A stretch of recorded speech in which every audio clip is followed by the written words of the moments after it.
ಮಂಡ್ಯದ ಕೆರಗೋಡಾಯ್ತು. ಈಗ ಭಟ್ಕಳದಲ್ಲೂ ಕೂಡ ಧ್ವಜಕಟ್ಟೆ ವಿವಾದ ಕೇಳಿ ಬರ್ತಾ ಇದೆ. ತೆಂಗಿನಗುಂಡಿಯ ಸಾವರ್ಕರ್ ವೃತ್ತದಲ್ಲಿರುವಂತಹ ಕಟ್ಟೆ ತೆರವು, ಧ್ವಜ ಕಟ್ಟೆ ತೆರವುಗೊಳಿಸಿದ್ದಕ್ಕೆ ಹಿಂದೂ ಸಂಘಟನೆಗಳು ಈಗ ಆಕ್ರೋಶವನ್ನು ವ್ಯಕ್ತಪಡಿಸ್ತಾ ಇದ್ದಾವೆ. ಸ್ಥಳೀಯ ಹಿಂದೂ ಕಾರ್ಯಕರ್ತರ ಆಕ್ರೋಶಕ್ಕೆ ಪಿಡಿಒ ತೀರ್ಮಾನ ಮಾಡಿದ್ದಾರೆ. ಎಲ್ಲ ಅನಧಿಕೃತ ಬೋರ್ಡ್ಗಳ ತೆಗೆಯುವಂತೆ ಡೆಡ್ಲೈನ್ ಅನ್ನು ಈಗಾಗಲೇ ನೀಡಿದ್ದಾರೆ. ಪಿಡಿಒಗೆ 15 ದಿನ ಡೆಡ್ಲೈನ್ ನೀಡಿರುವಂತಹ ಹಿಂದೂ ಮುಖಂಡರು ಅದು ಹೇಗಿತ್ತು ಅದನ್ನು ಆದಷ್ಟು ಬೇಗ ಸರಿ ಮಾಡಿ ಅನ್ನುವಂತಹ ಡೆಡ್ಲೈನ್ ಅನ್ನು ಈಗ ಸ್ಥಳೀಯ ಮುಖಂಡರು ನೀಡಿದ್ದಾರೆ. ಹೆಬ್ಳೆ ಗ್ರಾಮ ಪಂಚಾಯತ್ ವ್ಯಾಪ್ತಿಯಲ್ಲಿ ಏನು ವೀರ ಸಾವರ್ಕರ್ ಬೀಚ್ ಅಂತ ಒಂದು ಬೋರ್ಡನ್ನು ಹಾಕಿದ್ರು ಅಲ್ಲಿನ ಗ್ರಾಮಸ್ಥರು ಸೇರಿ ಸಾವರ್ಕರ್ ಮೇಲೆ ಅಭಿಮಾನದಿಂದ.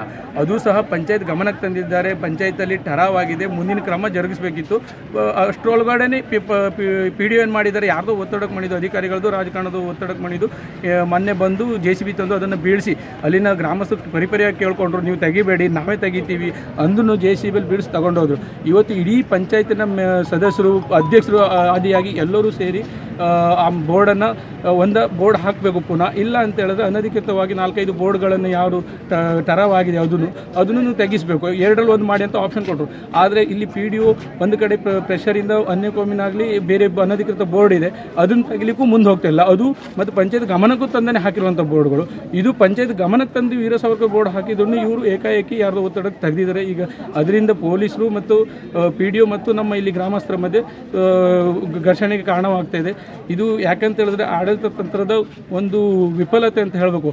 ಒಂದು ಕೋಮಿನವರಿಗೆ ಇಷ್ಟದಂತೆ ನಡೆಸ್ಕೊಂಡು ಒಂದು ಕೋಮಿನವರಿಗೆ ತೊಂದರೆ ಮಾಡಿ ಏಕಾಏಕಿ ವೀರ ಸಾವರ್ಕರ್ ಕಟ್ಟೆಯನ್ನು JCB ಆಗಿ ತೆಗೆದುದು ಅಪರಾಧ.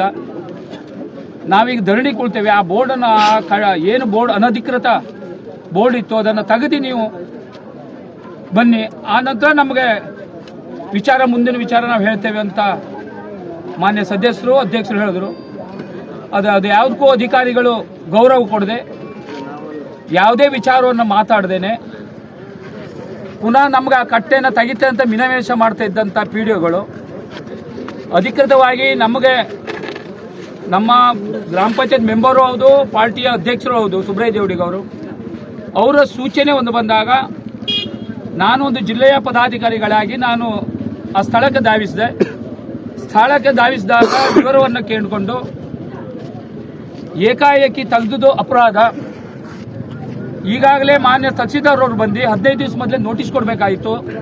ನೋಟಿಸ್ ಕೊಡದೇನೆ ಅಧಿಕಾರಿಗಳು ಅದು ತೆಗೆದೊಂದು ಅಕ್ಷಮ ಅಪರಾಧ. ಈ ಬಗ್ಗೆ ಮತ್ತಷ್ಟು ಡೀಟೇಲ್ಸ್ ನೀಡ್ತಾರೆ ನಮ್ಮ ಕಾರವಾರ ಪ್ರತಿನಿಧಿ ಸಂದೀಪ್. ಏನಿದು ಧ್ವಜಕಟ್ಟೆ ವಿವಾದ?